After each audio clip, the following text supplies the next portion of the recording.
Good day, everyone. We are Group 1, and today we will discuss what is Global Interstate System. But before that, I will introduce to you our group members. Me, Mandate, the leader of the group, and my members are Balber, Bonilla, De Vera, Dura, Evangelista, Lalosa, Malig, Oshana, Pipito, and so on. And now, we will start our lesson. Hello everyone! We will start our lesson by knowing who is James Warbridge. Who is James Warbridge? He is a German-born American banker.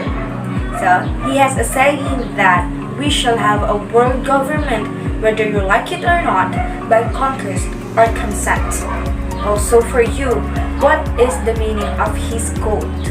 Why we shall have a world government? So in this lesson, we will find an answer to that questions. So without further ado, we will discuss what is Global Interstate System. Hello everyone, my name is Arwin Bonilla. The states are from human association distinguished from other social group by it is a purpose, the establishment or other security. Is a method, the law of and their enforcement.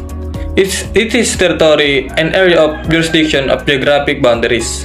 And finally, but it is a sovereign. According to one definition, it is a community formed by people and existing permanent power within a specified territory. A state is a political division of a body of people by its frontier. The state is sovereign in a territory and has authority to enforce a system of rule of other people living inside it. Hey everyone, my name is Aaron Evangelista from BS Cream 1F. I'm here to discuss my topic. My topic is nation.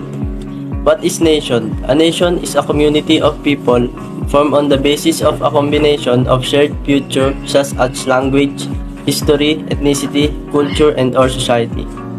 A nation is thus the collective identity of a group of people understood as defined by those futures. Ang bawat bansa daw ay isang komunidad ng mga tao na may iba't ibang katangian ng wika, kasaysayan, etnisidad, kultura, at lipunan. At ang bawat bansa ay may kanya-kanyang gobyerno na namumuno dito. Hello everyone, this is Mandate. So, a while ago, Bonilla and Evangelista discussed what is the meaning of state and nation.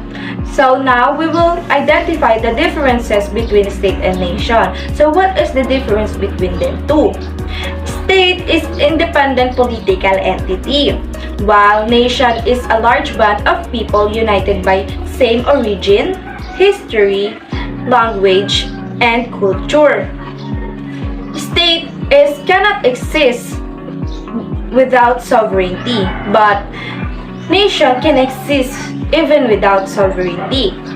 State is united by laws and legality, while nation is united by bond and shared history. And I hope you learned more what is state and nation and the differences between them too. And we have nation without state. We call them stateless nation. So later we will discuss what is some example of stateless nation. Hi everyone, good afternoon. Before we start my topic, I'm Pipita Nalma from BS Cream 1F. My topic is all about example of stateless nation. Before we proceed, what is a stateless nation first? A stateless nation is an ethnic group or nation that does not possess its own state and is not the majority population in any nation state. The one good example of a stateless nation is the Palestine. Why Palestine is a stateless nation? It's because they don't have their own territory. And Palestine also live in place of Israel. However, Israel people, they don't want their country to become a full Jew. So, they decide that Palestine, which is Arab, ay kanilang paalisin sa lugar nila. But Palestine, they don't want to go out their place. They want to claim Israel territory. Because of that, both of them there have fightings and conflicts of their territory. The next example is the Kurds. Same of the Palestinian, they are lack the territory and also they are overpopulation. So that's why they are the example of a stateless nation. In the present, the Kurds are living in the Armenia, Iran, Iraq, Syria, and Turkey. Kurds also they don't have their own territory, so that's why they cannot find them on the map. I give another example here in the Philippines, the Bajau or the Dumagat. Only this is the one also example of stateless nation because we all know that Dumagat ay wala rin silang sariling lugar, wala din silang sariling tinitirhan, kumbaga palipat-lipat sila ng lugar or kung saan sila napupunta. So this is the one also example of stateless nation. At yun lamang po, maraming salamat. Hello everyone, pleasant day to all of you. My name is Asha Saban and I'm from BS Criminology 1F. And today we're going to talk about nation state. What is nation state? Nation state refers to a country and their political apparatuses rules over a single nation. It is a political community that emanates from a civil society to legitimately execute peace. So meaning, nation state is a combination of a nation and a state. Meaning, the government, sovereignty, the territory are mixed with the one of people. So, thus being a nation state has advantage. Being a nation state has advantage because it is said to execute peace and order to their own territory or their country. But we all know that it wasn't the case to all nation states, or it wasn't applicable to all of them. Because we know that being a nation state has some struggles because they are more open to challenges. Struggles of nation. Despite the preaching the states of becoming a nation, state countries still struggles in facing challenges because of globalization. And globalization is part of the challenges. The supranational integration and the cause of local fragmentation are two further conflicts mentioned by James Rosenthal. Pero ano nga po ba ang supranational integration? Ito po ay isang proseso na kung saan ang dalawa o higit pang mga bansa ay nagsama-sama o pinagsama-sama ng ikatlong partido para bumuo ng bagong territorial configuration. At ang local fragmentation naman po ay ang pagkapira-piraso ng mga bansa.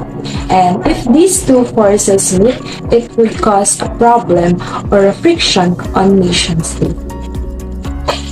To sum it up, the challenges and struggles that are faced by the nation-states today is that there is an imbalance in applying globalism and nationalism because of globalization. So, let us know the effects of globalization on nation-state.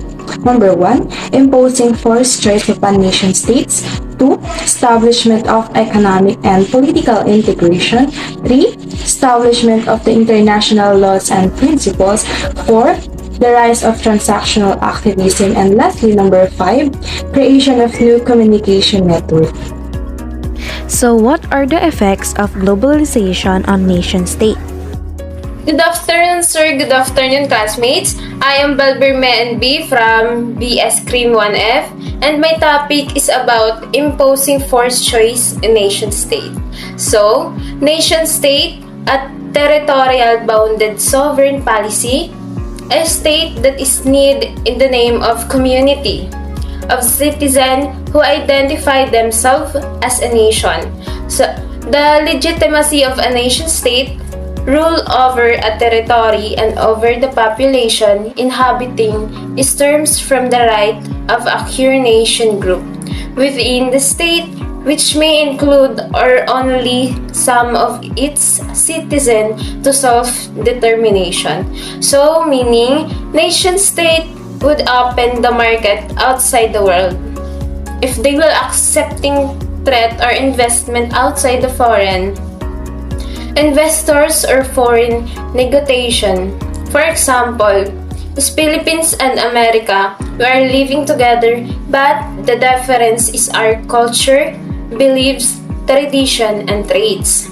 So dahil may kultura tayo na wala sa Amerika, and also may kultura ang Amerika na wala sa atin.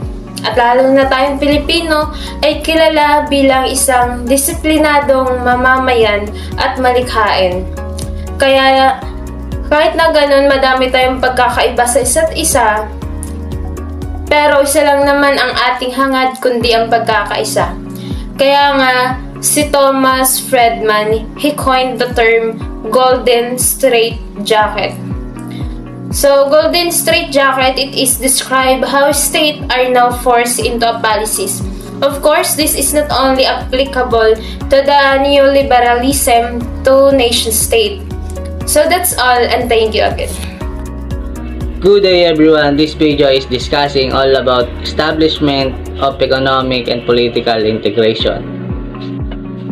Economic integration, ito ay proseso kung saan binabawasan ng dalawa o higit pang mga estado sa isang malawak na geograpikong lugar para maprotektahan ang mga layuning pang-ekonomiya. Political integration, ito ay tumutukoy sa mga pagsasama ng mga bahagi sa loob ng sistemang pampolitika, pang-ekonomiya at panlipunan at sa iba pang pangtao, at kung saan pinagsasama-sama ang mga sistemang panlipunan, pang-ekonomiya, pampolitika. Example of establishment of economic and political integration ay ang European Union. European Union, it is international organization comprising 27 European countries and governing common economic, social, and securities policies. Nakasakop dito sa 27 countries ay ang Australia, Belgium, Bulgaria, Denmark, Germany, Italy, Netherlands, Poland, Spain, Portugal. That's all. Thank you. Hi guys, I'm Vinso Lalosa from BS Cream 1F, and my topic is what is international laws and principles. International law has emerged from an effort to deal in conflict among states, since rules provides orders and help to mitigate destructive conflict. Ano nga ba ang international law at bakit ito mahalaga? Ang international law pala ay pagtatakang ilagay isang bagay na napakalayo pala nang naabot. Ang international law batas ay pag-aaral ng isang batas na namamahala sa mga legal na relasyon ng isa o higit pa palang mga bansa.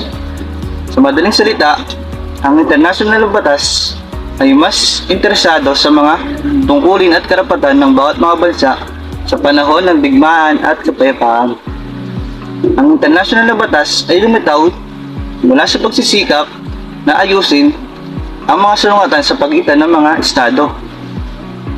Dahil ang mga patakaran ay nagbibigay ng kaayusan at tulong upang mabuhasan ng mga mapalirang salungatan. We're going to talk about the rise of transnational activism.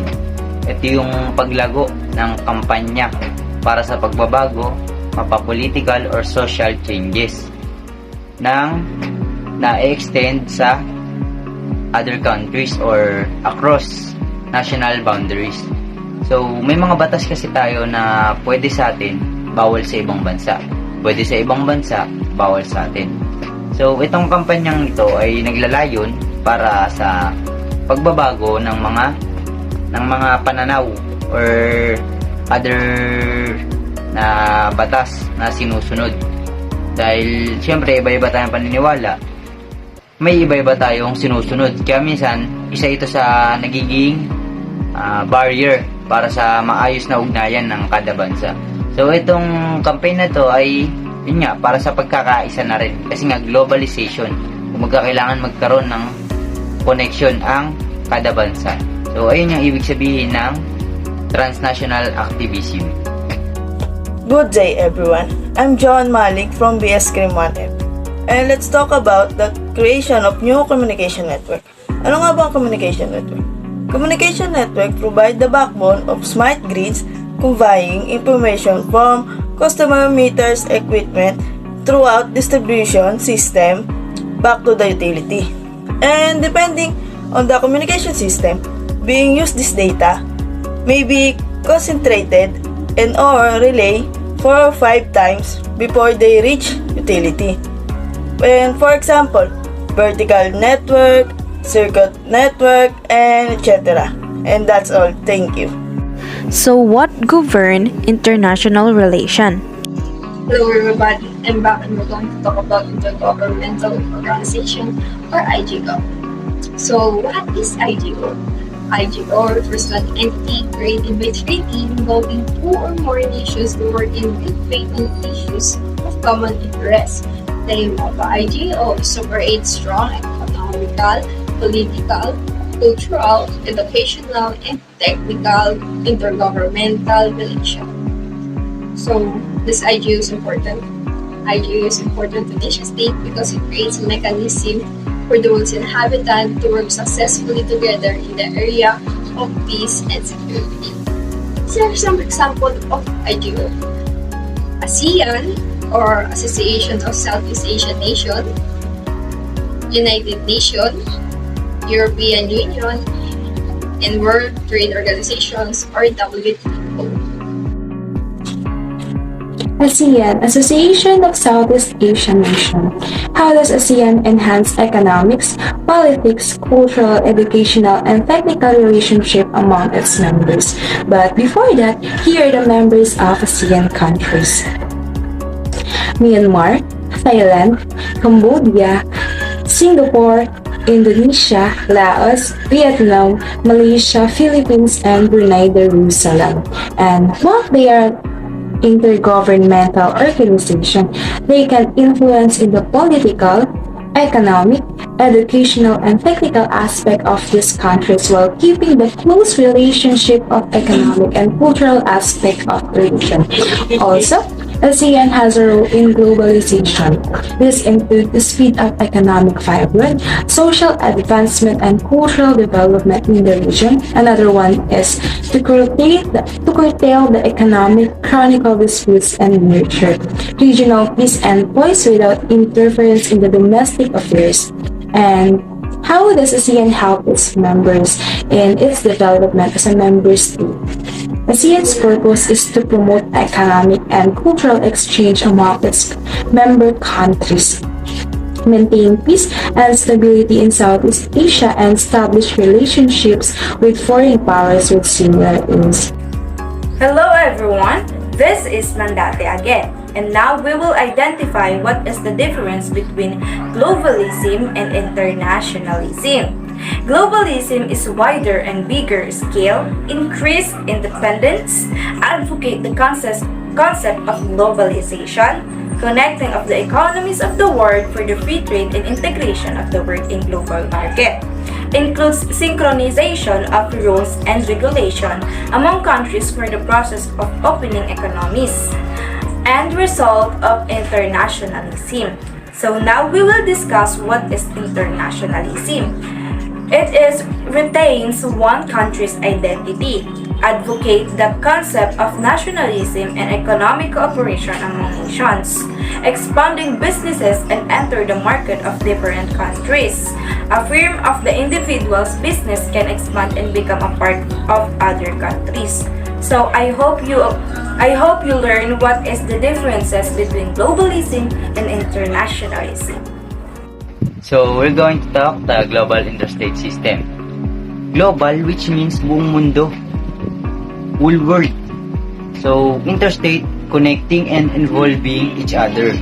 And the system, hindi porke may connection na and involved ka na sa ibang bansa, wala na lang yun. Kumbaga sa system, it means you need to work together. So, whole world connecting and involving each other to work together. So, competing and allying from other countries. Competing hindi yung makikipag-away ka, mas mataas ka, mas magaling ka. Kumbaga, competing kasi you need to compete. Mas magaling ka. Pag naging magaling ka, tutulungan mo yung ibang bansa. Work together. Pag nakalamang naman sila, tutulungan ka din nila. Yun, allying, ibig sabihin mag-aalalayan kayo. Yun nga, tulong-tulong, vice versa, from Philippines to other country to Philippines. So, yun yung ibig sabihin ng global interstate system. Whole world connecting and involving each other to work together. Thank you so much for listening. We hope you understand what is global interstate system.